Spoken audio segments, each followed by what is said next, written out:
What is up, everybody? It's your girl, Nisa Muhammad, here with episode uno, dos, tres, cuatro of the We Are Flora Pearl podcast. We are so glad that y'all have been rocking with us these last 3 weeks.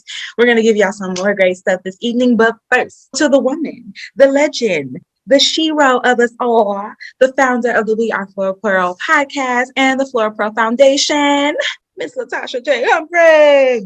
All right, Queen. Thank you for that. I love all of that intro and I receive all of it. So my name is Latasha J. Humphrey, and now I'm going to pass it on to this queen, and her name is Miss Jalen. Hi, I'm Jalen. It's giving hotline. Like, I'm so concerned.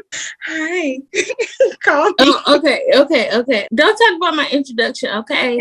I'm waking up from a nap. And I'm past mine to my good sis, Zaria. Hey, y'all. I'm Zaria Christian Robinson. I just want to do the middle name thing, too. Period. Big period. I will do mine, but I'm on the run from some teenagers who want to read my books. So can't do that. Won't do it. All right, y'all. So let's get into it. Y'all know one of my favorite games to play on this show. But before we do that, let me tell you about the name of this episode. It's called Generational Women, the G-Dub. Okay. And the reason we're calling it that is because in this episode, we're going to get into some conversation about generationally what it means, what it looks like, what it is to be a woman. I know Whitney said she was every woman. So we just going to go ahead and break that down a little bit for you. Okay. And so first things first, we're going to do our How You Feeling, Sis? And we're going to start with Christian Robinson. So Zaria, in a song title or song lyrics if you want, baby, because you every woman. How you feeling, sis? Oh, my. Wait, you can look up your song. He sure is. Let her be great. Did you not see her tuck? She tucked it behind her ear. I know, like all the time. It's Her by Megan Thee Stallion. Ooh. I know. I love that. Okay. That's her song. Her song is Her by Megan Thee Stallion. Okay. Pass it on, Z. Who you passing it to? Who never gets passed to by me. It's always you. Nisa, you I am a hollering right now. Yes, I will go ahead and go. So if y'all don't know, I love Kehlani. Kehlani's a Taurus queen. We stand everything about her, point blank, period. Okay, Mo. That's my new word of the day because I got a friend from Philly. They be like, yo, Mo. So, period, Mo. We love us some Kehlani. She's got a song and it goes, I ain't never had to bang. I'm good wherever I is. And I got brothers that'll run it up and handle my biz. And I was just like, you know what? That's how I'm feeling. I'm feeling like no matter where I go, no matter who's hating on the kids, I'm good wherever. So yes, that's how I'm feeling. I'm feeling very in charge. So Jalen, how you feeling, sis? I am feeling rejuvenated. Last week was a week.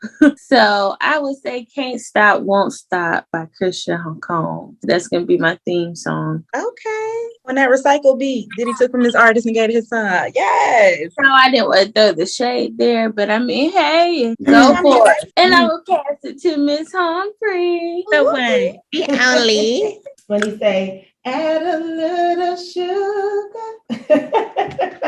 That's it.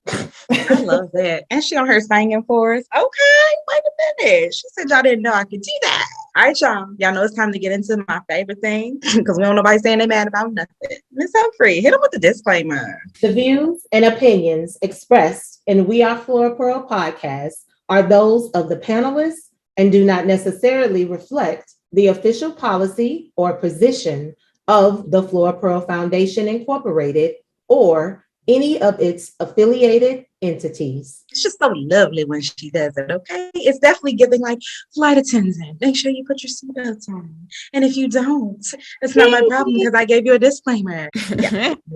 Love it. Y'all, did you know that a Black woman once said, quote, we got to break these double standards and get women to loosen up a bit. We got to show them that we can do what we want to do, how we want to do it. If someone doesn't like it, they can get to stepping, unquote. That is by the Houston Hottie, aka Megan Thee Stallion Pete. What do y'all think about that quote? I think she said it best. As Black women, we always get that you have to do this, this, and this. And so I feel like she's breaking barriers and she's telling them step outside that typical Black woman box. So I love it. Yeah. And I also like Megan Thee Stallion. So You have taste. No, I mean, it gets into, well, I know I've said it before about the whole policing. It touches into what Jalen was saying, how we're always being taught about about how we should do, say, be, whatever the case may be. And so I respect her for her saying it in that way. And yeah, I agree. Yeah, I agree with y'all. I like it, especially because she's calling out women. She's like, it's not just these men out here hating. Like, women, y'all got to loosen up too. Just because the one woman likes something doesn't mean that, everybody has to fall in line with that. And I like that she's not a monolith. Like, Meg is a superstar. Meg has awards under her belt. She writes her rap. The girl is a philanthropist. She just launched a website where people state to state to state can get mental health care for free or low cost, y'all. And it's called Bad Blanks Have Bad Days Too. And I was just like, yes, we do, Megan. Click on link. But then she also, because this is important, because everybody try to act like girls who out here, being quote unquote hot girls, they act like they're dumb or whatever. Baby's degreed up while she was on tour. So I definitely agree with this. I feel like she, like y'all said, hit it right on the head. And she's the perfect person to say it if you ask me. Like, she's the perfect person to be like, y'all need to settle down because we're every woman. Yeah. And I would say too, Nisa, just what you were saying with all of the different things that she has even accomplished according to what society says, these are the standards and this is what should happen. I feel like even her doing, of course, there's some different things that she desires to do within herself, but breaking barriers and saying, okay, this is what you say, this person has to be this way. So I'm going to accomplish this and show you that we still don't have to stay in the box. Yes, I have a degree and I also have these other things and aspirations, desires to, just keep pushing the envelope and doing what she wants to do and really living out loud. So I love that for her. Yeah. And it's important to know she lost her mother and her grandmother, but still doing. So it's like, if y'all ain't congratulating, be quiet. Like, literally, like she said, get to stepping. Baby girl beat all odds and came up with an amazing formula for how to succeed for herself. So we love it. Okay. So let me ask y'all a question. Angela, I'm gonna start with you. The reason being is because you're a Southern young lady, and the Southern grow up is kind of different from the Midwest grow up. So I'm saying it with love, no shade at all. I really would like to know, when you were growing up, what did the older women in your life say, like the definition of a lady or a woman was? Like how she's supposed to behave or dress or sit or whatever.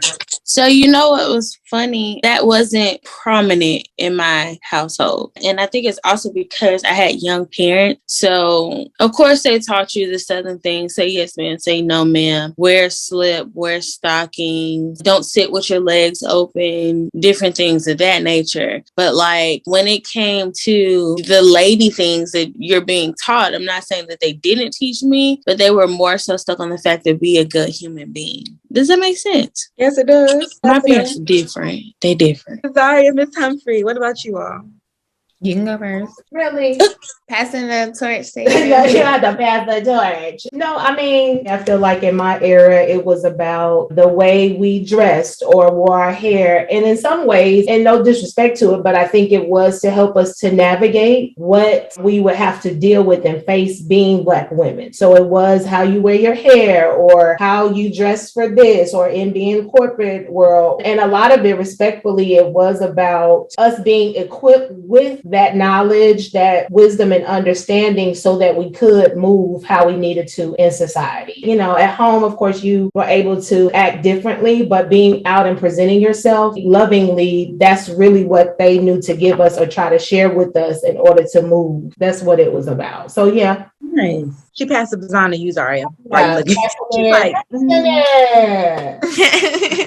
No, I would say like when I was growing up, I feel like my mom did a good job of not letting like a lot of negative people around me. So I didn't get like the whole, hey, you pretty much, not that you let me do whatever I wanted, but she was a little bit more of a, I'm gonna let you be who you want to be. But occasionally there will be some women. One of the main things they would talk about though was my hair, because my mom liked doing natural hairstyles on me. And there were some women around me who thought maybe I should straighten it a lot more or get like a perm. Even the way I dressed, not that it took a while for me to get to a girly type of whatever, but I sure was fine with my little sweatshirts. It's just stuff like that. So if you say like how we should behave, I don't think I really got any of that, just more so how I should look, I guess. And I will say with that, so it's about eras also and generations. Don't get me wrong now. There's certain things I did appreciate a lot. And there was something that I was like, I don't want to do that the same way. Like when it comes to me being able to influence the next generation or even with my children, some things would be different. And so it's like, respectfully, I appreciate what was passed down, but I'm learning to embrace what works for me, and that does not work for me. I can respect whoever chooses to do that, but I can choose to do something else. So she's right, when it comes to whether her hair, her expressing herself or whatever, I don't have a problem with it. Oh, if yeah. You're genuinely being yourself. You know what I mean? Oh, yeah. Also, I'm not going to sit here and act like Zari was the perfect child ever. I definitely have a mouth on me, which I still have one now and I'm working on. It's the Taurus in you, baby. But when I was younger, I'm looking back at some things. I did think some things were disrespectful coming from me, but I did think some things was me just sticking up for myself. And that was like frowned upon, where it was like, oh, you have a mind of your own? Like, no. So that also is another thing that I got a lot. I mean, I didn't listen, but I got it a lot. Jesus. They tried. It was just access denied, They tried. Jayla was like, what? Now, I will say I learned you model the women in your life are and how they are. And so mine are very strong. The motto, never let someone see you sweat. That's the women and men in my life. And so I think that is something that I visually learned from them. And so as I've gotten older, if I'm not close to you, you're not going to see me cry in front of you. Like somebody could be crying and I'm just probably going to look at them. I'm a trauma baby, so yeah. Yeah, you get what I'm saying? Like, that is, I've always been taught, like Black women are strong. Like, they're the people that keep the household together and stuff. As I got older, I had to learn, like, okay, Black woman, it's okay not to be strong. You're still that Black woman. Like, that's why this weekend I ran away. I did. Mm-hmm. Because this Black woman was tapped out. As long as we know where you were, and we did. Stalker. Sure did. I texted her. I was like, who said you could go to Florida? I don't recall saying that was okay. I'm trying to think, y'all. So I was raised in a Muslim household with a mother who grew up Christian and a father who was not only Nation of Islam Muslim, but was also in the Navy. And so my upbringing as far as what a woman is was a lot different than most people's, because my parents were still learning. Like, they were first generation Muslim, so they were still learning. And then, you got my mom's mom who had an opinion as well as far as what I should look like, what I should do, what my hair should be like. Because I also was a little tomboy. I got 90 million brothers and boy cousins. So it's like, you're going to see these Afro puffs and she may put braids in it. Some days I might just not put a ball in. And it's a little Don Kingish. It's okay. So mine was a lot of like, you have to sit like this. Your shirts have to go to your knees. You're not allowed to wear shorts. You're not allowed to do this. You're not allowed to wear that. Put something on your hair. No nail polish, no lip gloss, like all of that. Y'all, one time I got told to cover my clavicle. First of all, what is a clavicle? Was my thinking at that age? I looked it up. It's the little bone right underneath your neck. You had to wear a turtleneck in the summer? Baby. It was a time to be alive for little me, okay? And that came from not even just the older women, but the older men as well. So you had like the Muslim pool where people saying you shouldn't do, can't do, whatever. And then you had like my grandmother's Christian old school view where it was just like, well, she needs to do this and she needs to do that. And if she's going to be considered pretty, she has to this, that, and the third. Until I was just like, yeah, I'm going to do what I want. Like it or not, but y'all don't pay my bills. I do have a question. Mm-hmm. Why weren't you allowed to get your hair perm? Like, what was people just haters? People were literally just haters. So when my mom decided to perm my hair, she did it because I was in competition chair, which was another thing they had an issue with, like the older women, because you wear the skirt and you're tumbling and all, and you wear the full makeup. I did all-star chair, baby. Okay, it was the real thing. Bring It On had nothing on me back in the day. So it was easiest to perm my hair because when you have competition every other weekend, it's like you need something quick and easy. So for whatever reason, they were just, she's not supposed to do that to her hair. It's not natural and it's not this and it's not that. And it's like, are you gonna do my hair or pay for it? No, okay. Shut up. Exactly. Then their daughter started getting perms too, but go off. Wow. That's what so you couldn't wear. I'm sorry. Go ahead. You have questions. Go ahead.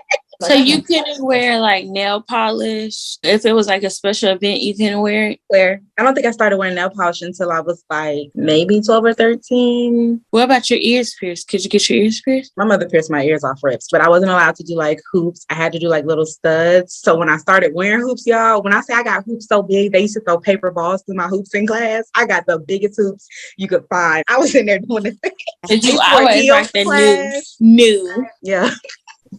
So let me ask you all a question. Is there something to be said about how women are expressing themselves now? Like, is it a rebellion to generational expectations, or is it really just like, this is what we do and we've embraced this? What do you all think? I want to say it may be a mixture. Definitely this generation They're like, we gonna do like how we want to do it. Y'all can tell us that, but you know what? Just because you said we shouldn't do it that way, how about we gonna try it and push the limit? But I applaud that in so many ways. And it's like, I don't have to own it for myself. You know what I mean? If that's your authentic self, if this is what you do, this is how you express yourself, this is what you're doing, so be it. And I do feel like it took the rebellion. Like it had to be something to say, we're not going to do it that way. You think about, for example, with Meg expressing herself. If you don't like it, don't listen to it. I'm just like, you have to listen to her music. There are certain songs that I do like, and some I may not as much, but I give her love because that's her way of expressing herself. How many times in the past have we expressed ourselves in our generations? There's some songs I look back on now. I was like,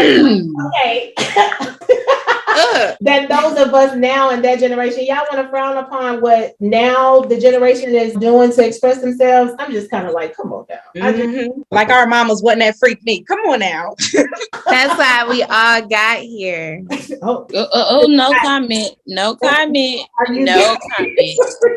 I agree with Miss Humphrey though, and I like the rebellion. You told us we couldn't do it, so let us show you. You told us that it's not ladylike to twerk or be in front of an audience, but look, Megan Thee Stallion make a whole lot of money off of it. So I mean, and it'd be your sons and your daddies paying for it too. So and your grandfathers too. All right. Ooh, hey, Mr. Herbert. Jayla, you gonna start something with that now? Okay, I'm gonna help her finish it. Go ahead, Zaria, because Jayla, I'm about to assist you, baby. Oh, since we're talking about Megan, I don't know if y'all heard about it, but y'all know the whole She-Hulk series. Did y'all hear about that? I heard about that. She was on it. They normally do like a little funny thing like at the end of every like episode. And so Megan was on it. And so her and She-Hulk was kind of and I was like, oh, this is so funny. And then I was like, oh, I knew it. It was gonna be a whole bunch of people being like, but this wasn't funny though. Like this was extra. This was whatever. But dang, the She-Hulk, she can't have it down real quick. Like it was like, oh my God, it got so much hate for no reason. And it's like, once again, I know we don't want to always go there, but you bring it back, it's because it's a Black woman or say woman of color that's attached to it. I'm just saying, always when we're connected, it is a criticism.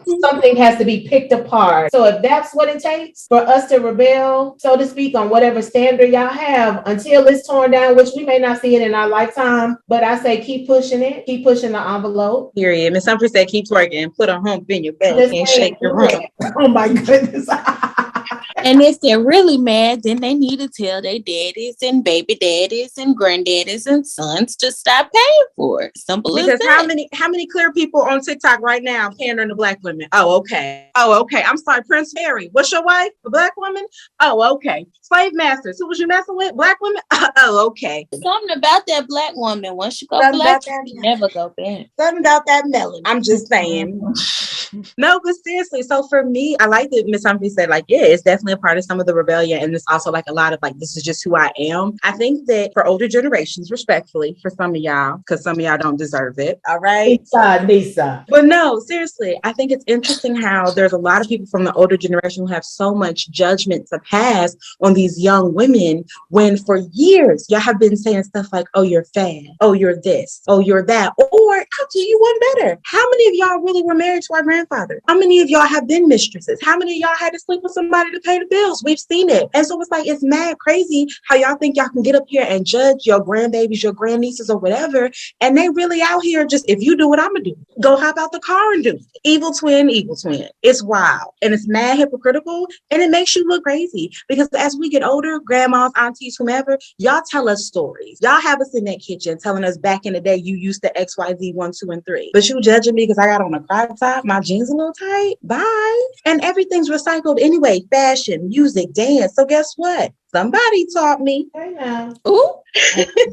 Y'all already know what I got to say. That's my friend, and I'm a stick beside. I'm just saying. She said, I mean, she hit some points right there, though. Like, you point at somebody, but you got 3 fingers pointing back at you. Be an example. Yeah. No, that's real. In a real way, for real. Wait. One thing also, because when Nisa said it made me think about some stuff, how they do be like back in my day. And then they talk about it, but they talk it like it's like this big fun thing. And then they say it to you, but are like, but don't do it though. It's like you made it sound like it's the best thing to slice bread. What makes you think I'm not taking everything you're saying and being like, I'm gonna do that next weekend? Like, yeah, when you it is really, it's hypocritical. A lot of ways I do feel like it's not to glamorize it. I think for me, even when I talk with my kids, it's more so telling them information that they need to know. I don't tell every gore detail because it's my life, and a lot of it I keep close to my chest. But as far as like sharing, it's more so like certain things to say, be mindful of this, or this may not work out that way, or this worked out for me. It may be different for you, but just be mindful and take in what we talk about, that wisdom, knowledge, and understanding, like gain that for yourself. So but some people do, like what Zaria saying, they glamorize it though. Oh, when we use for such and such. And then it's like, if they want to go do that, and that's how you basically told the story, what do you think they're going to do? Yeah. They're curious about certain things. And I know the times are different because now it is really crazy, but. And it's also like Jalen was saying, it's like she was saying basically how her parents are different because they didn't go the traditional route. But if you ever sit with an older person and you're like, oh, you and so-and-so been together for this many years, or, oh, you're so strong, you went through this, and that. If you ever sit with an older person and they tell you about what they went through, it's like, why would you, as somebody who's been through that, why would you want me to go through that? If I'm deciding to take an alternative route or be an alternative whatever, like, why are you mad about that? You should be like, you know what? I'm so glad somebody got it. I'm so glad somebody don't got to endure that. Like, it's about breaking that generational curse for a lot of the things that weren't healthy. And I feel like that's how it needs to be looked at. Not like oh, you so this or oh, you so that. It's like, no, baby, I'm just me.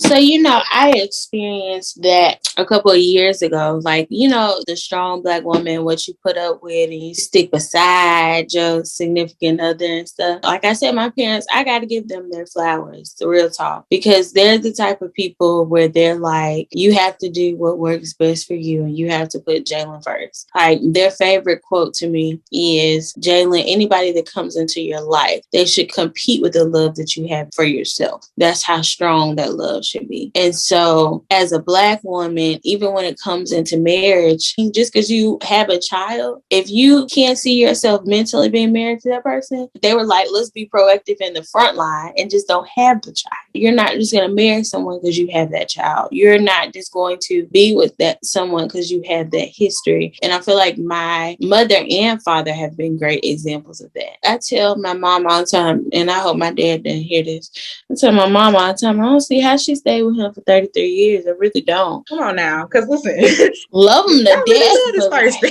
Ooh, the same person. Me and my boyfriend get into it about socks, and I'm like, you know what? I don't think I want to do this for the rest of my life with you. Like, no, I don't like the detergent you use. I don't think we're good. But when it comes down to marriage, like real talk, if I've learned anything from my parents, I've learned just because you love them doesn't mean you just put up with anything. And that's not the typical thing that Black women are taught. And I think that's something different that I was taught. Stand beside them, but don't never lose yourself in the process. That part. And I definitely like that you don't have to marry him because you get pregnant thing. Because here's the thing. If we break up, I'm not leaving this relationship with nothing I didn't come with. That baby goes with you. That is your child. Okay, they didn't say that. That's me. I'll take some more holidays, but what am I going to do with it the rest of the year? Like, I don't know. I'm not equipped. I'm kidding. My mom's going to raise it. So anyways, I'm joking. And you know what the funny thing is? She's serious too. I know, that's why I'm like, I'm kidding. She's trying to say that, but I know it's like, okay, fine. Y'all know I'm not like that. I actually do love children. People romanticize having children. This is off topic, but whatever. People romanticize it. And I mean, y'all know, I've been raising my siblings, helping my mom raise my siblings. My youngest brother is 9 years old, okay? I've seen the good, the bad, the ugly. The mystery, the oohs, that's gone. I done seen you through every season, pooping on yourself, you done been sick. Like, that's not cute to me. It's like, okay, that's nice, but it ain't on the top of my list. It's not off it, but it ain't 1 through 10. It's 11.5, you know? No, because me and Nisa, like, we've had this conversation, and that's exactly what I said. I said, it is out here. That ain't no joke. That is a commitment. I don't care. You talk about a relationship as a commitment. So is a child. It's a whole different situation. I'm just like, that is not something that you take or enter into lightly. I don't know what. You have to mentally be prepared for stuff like that. that. Financially. All of that. That part too. But this generation now, I don't know what was in the formula when they was born. They real different. So you got to make sure you be prepared because they're going to take you out. Yeah. Of course, if I ever do have children and, long-term relationship or marriage, whatever happens with that, I just want to make sure that it's a healthy type of thing. I want to make sure that it's equal because I'm not, who's doing everything? It has to be equal because I didn't make this baby by myself. Oh, Nisa, can you run that back one more time and say it a little bit louder? I don't think the audience heard that. It has to be equal because I didn't make this baby by myself. I didn't get artificially inseminated. This is not Jane the Virgin. So let's go ahead and make sure that we're doing the equal parts here. And now, next on our feature presentation. Ladies, have you ever just been existing in your Black girl skin and been accused of being fast? Yeah. See, why you say it like that? I had a big thing at school with dress code. I got so irritated because at the time, I didn't know that I'm wearing an outfit, even if another person was wearing the same outfit as me. Melanin deficient. No. It wasn't the same thing. And I was like, I quickly learned the curves and stuff that I was developing. They're still not here yet, but they're on the way, babes. They're on the way, okay? Developing.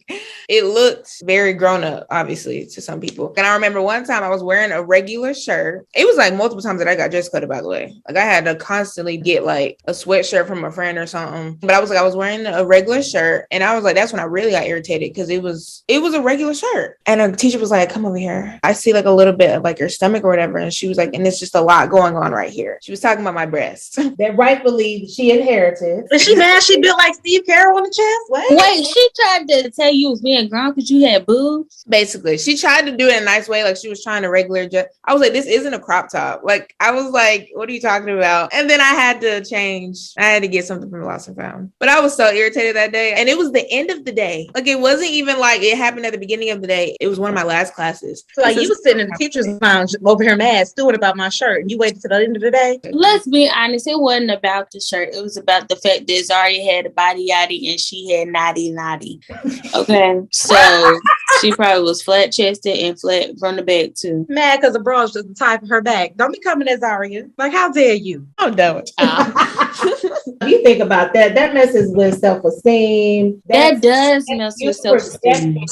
And especially if you're in a position of authority and you're projecting. Come on. Was she a Black woman? Mm-mm. That's tragic. Now, you knew not to ask that question, but I digress. I'm not going to comment on that. That's a whole different conversation then. Mm-hmm. Because for just existing, which is what you just asked, like, really? That's what we're doing here? Mm-hmm. That's the best that you got today. It was just the accusation of like, I'm trying to be, I was like, what? I'm wearing a shirt. You know, people can purchase different things to look like what she naturally has. Mm-hmm. There's the flakes though. But I digress. Let's go there with Jalen. I'm going to leave that. Your turn, Jalen. Give me a name, sorry. Go ahead, Jalen. You know what's so funny? That's never occurred to me. Believe it or not, and you know I'm thick. Like that's never occurred to me simply because when I was younger or growing up, I played basketball, so 90% of my wardrobe was t-shirt, pulling my hair back in a ponytail and different things of that nature. And so then when I finally started embracing my curves and my body, I was in college. So at that point, like I was grown enough to wear what I wanted to wear. But I saw it a lot from other girls. But going to school in a predominantly white high school, there were things that other females could wear, but certain ones couldn't. And to me, I was just like, you know, that's not really fair. You can't help it if like this girl, you think her jeans are a little bit too tight, but you know, you look at her family line and you're like, oh, okay, like that explains why she has it.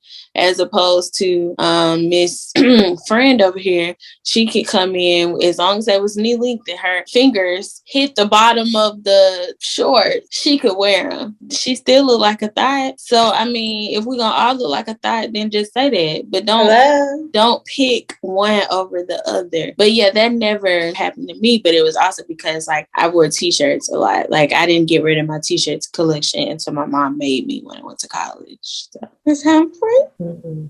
Okay. Yes. This sounds so big, y'all. But literally, like, I think my entire existence has always been me being accused of being fast. I'm very charming. And I don't mean that in like a flirtatious type of way. I just mean for some reason people tend to like me and want to be around me. And so a lot of older women who I've come across has taken it as, oh, well, you can't hang out with her because she's too fast. I'm like, I guess. I'm on fast and we playing two-hand football. I don't understand. I'm fast. Like, what are you talking about? And I've always had a little bootay on me, y'all. Just homegrown. Like Zara said, it's homegrown, baby. It's homegrown. Lots of bread, lots of potatoes. And y'all, this is why I don't like wearing one-piece swimsuits to this day. I was at the pool and I couldn't have been no older than like maybe 9 or 10. And one of my mom's old friends at the time, she was just pretty much like, you need to put that all away, causing attention to yourself. It's a black swimsuit. I'm a kid. I really just want to learn to swim. Now, to this day, I don't know how to swim. Oh, same. To this day. I don't know how to swim because somebody threw up in the swimming pool when I was having lessons. And I told my dad I was not getting back in that pool. That happened as well. So I had that to throw up, and then my brother pushed me underwater and sat on me. I was like, you know what? I'm good. I'm good on all forms of water. So yeah, to answer the question, yes. Yes, I have been accused of being fast. So did they say something to the bubble guppy that was running around in the black swimsuit? Because I'm pretty sure it was somebody else, maybe in the same race, maybe not, that was running around, looked like a bubble guppy in a swimsuit too, in the same one you had on. I don't know, but I still like, there are certain times I'll be out and like, depending on where I'm at, I'll hear it. And it's just like, okay. Because at this point, I just reserve, it's like, don't you wish your mama did look like me? Don't you wish you came out the house like me? Don't you? And I just let it be. But as a kid, it was kind of messed up because it's like everybody else is just like this, everybody, whatever. Like Zara said. You know, my friend told me today, because I don't like attention. Like, I can't stand people staring at me. I really don't like attention. She's like, all attention ain't the best attention. But if somebody is staring at you and stuff and saying little things, that means you're doing something right. Oh, yeah. Your angel upsets their demons. So. Go ahead. Oh, no. Go ahead, Ms. Humphrey. We've been waiting.